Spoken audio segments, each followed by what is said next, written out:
systematic approach. In the Holy Quran, Allah, the Exalted, advises the Holy Prophet Muhammad, peace and blessings be upon him, to begin spreading the word of Islam from his relatives. This is another important aspect of spreading the word of Islam. One should always begin with relatives, and then move forward to the other members of society. Due to a person's close bonds and familiarity with their relatives, advising them will have more of an effect than advising strangers. In fact, if each person concentrated on their own relatives, advising non-relatives would only be required on a few occasions. Chapter 26 Ash-Shu'ara, verse 214. And warn your closest kindred.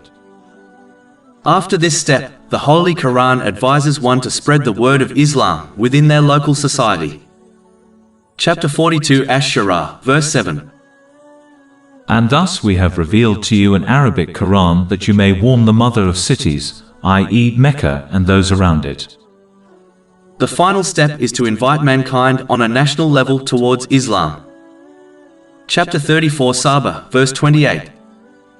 And we have not sent you except comprehensively to mankind, as a bringer of good tidings and a warner.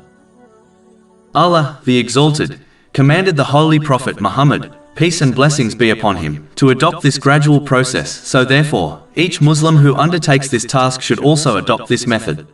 Over 400 free ebooks, audiobooks, infographics, podcasts and blogs available on our website, www.shaykhpod.com.